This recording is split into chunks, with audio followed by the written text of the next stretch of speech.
चलिए मैं आपको हमारी पुण्य भूमि वृंदावन में बसे गोकुल गांव के दर्शन कराती हूँ। सूर्योदय हो गया है।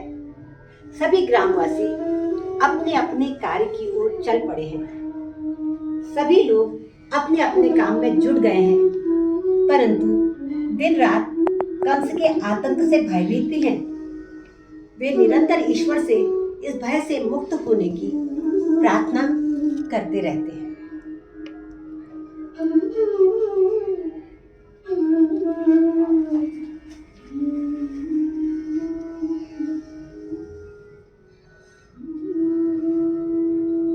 यदा यदा हि धर्मस्य ग्लानिर्भवति भारत अभ्युत्थानम् अधर्मस्य तदात्मानं सृजाम्यहम् परित्राणाय साधूनां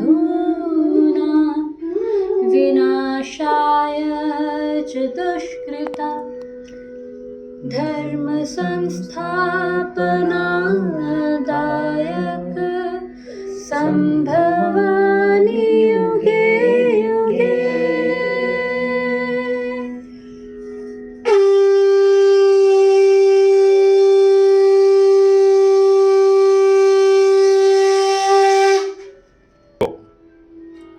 कंस जैसे दैत्य से मथुरा को बचाने के लिए ही भगवान विष्णु को कृष्ण के रूप में अवतरित होना पड़ा।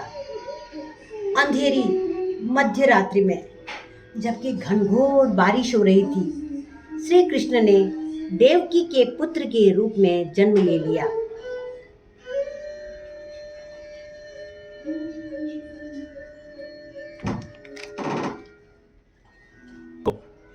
माँ देवकी कंस के भय से अपने लाल को दुलार भी नहीं पाई और वसुदेव को उन्हें तत्काल ही गोकुल ले जाने के लिए कह दिया।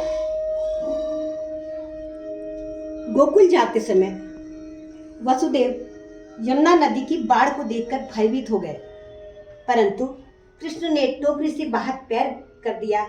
जैसे ही यमुना ने कृष्ण के चरण स्पर्श किए, उसका पानी उतरने लगा और वसुदेव आसानी से गोकुल पहुंच गए। यमुना नदी का दृश्य देखिए। कल कल कल कल करती हुई यमुना की नदी कितनी सुंदर लग रही है। यमुना नदी के सामने एक गणेश मंदिर है। उसमें एक पुजारी नियुक्त है। मंदिर में जाने को सीढ़ियां बनी हुई हैं। मंदिर में एक दिया जलता हुआ दिखाई दे रहा है।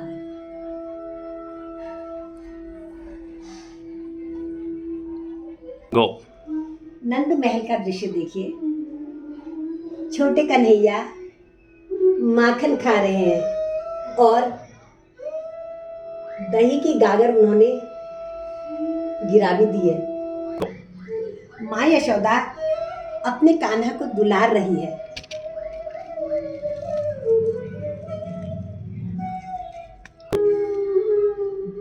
भवन के अंदर एक दही का छीका लटका हुआ है।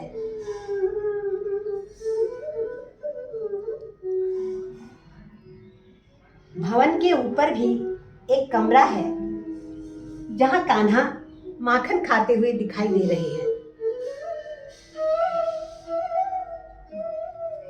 भवन में ऊपर जाने के लिए सीढ़ियां बनी हुई हैं। मुत्तुगारे यशोदा ముంగిట ముత్యము వీడు దిద్దరాని మహిమల దేవకీ సుతుడు। सामने अहाता है जहां यशोदा बैठकर अपने लाल को खाना खिलाया करती है। बाहर कई प्रकार के पेड़ लगे हुए हैं।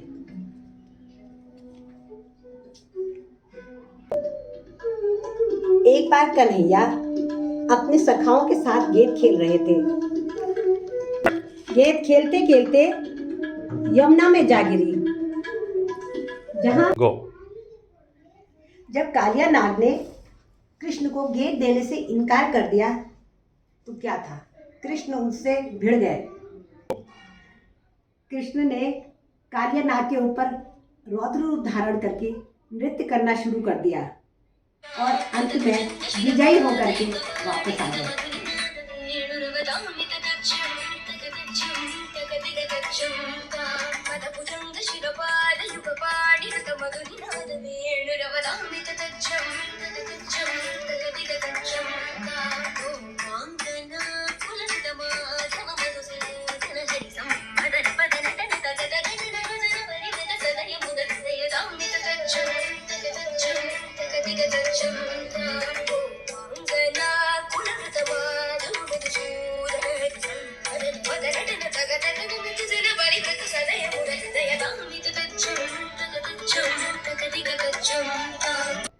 इस प्रकार बचपन से ही कृष्ण अनेक प्रकार की लीलाओं से अपने माता पिता को और ब्रजवासियों को मुग्ध किया करते थे।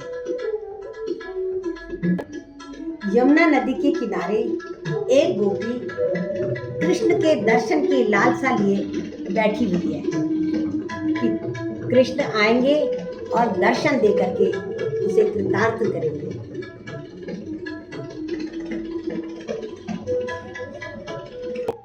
देखिए, चांदनी रात है। कृष्ण जी सभी सखाओं व गोपियों सहित रास रचा रहे हैं। चंद्रमा व तारे भी उनकी इस लीला का आनंद ले रहे हैं।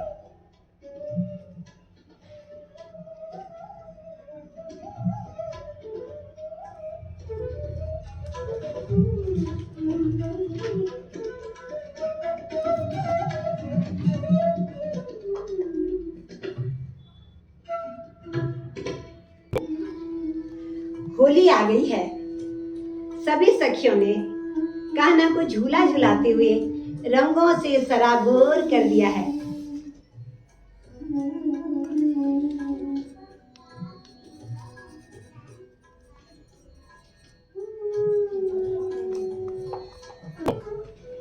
सामने राधा कृष्ण झूला झूलते हुए दिखाई दे रहे हैं और मयूरों की जोड़ी झूम रही है।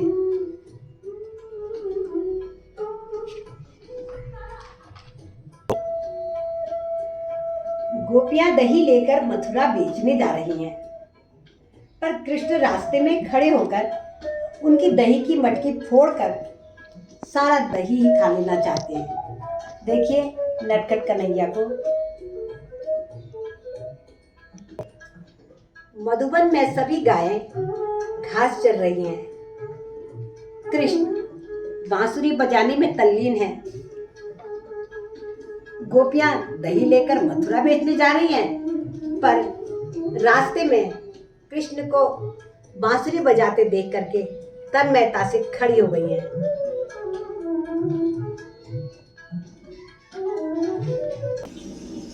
एक बार इंद्रदेव ने अपने प्रकोप से ब्रज में अत्यधिक दृष्टि करवा दी। ब्रज के सभी नर नारी और पशु पक्षी अत्यंत व्याकुल हो गए और कृष्ण के पास पहुंचे।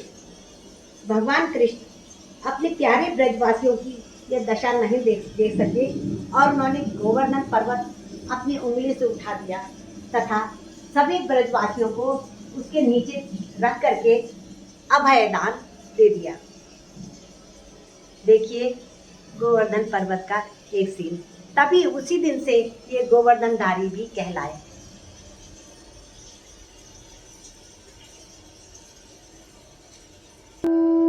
वास्तव में कृष्ण जन्म मुख्य उद्देश्य वास्तव में कृष्ण जन्म का मुख्य उद्देश्य इस धरती में निष्काम कर्म एवं धर्म की सही परिभाषा बताने का ही था। बोलो वृंदावन बिहारी लाल की जय। मार्दुमें कुंकर्णे नी पोग वेटम सुनने मार्दुमें कुंकर्णे। नमस्कार, आप सभी को जन्माष्टमी की शुभकामनाएं भगवती पंथ की ओर से। धन्यवाद। आज समानकांत देवा प्रसाद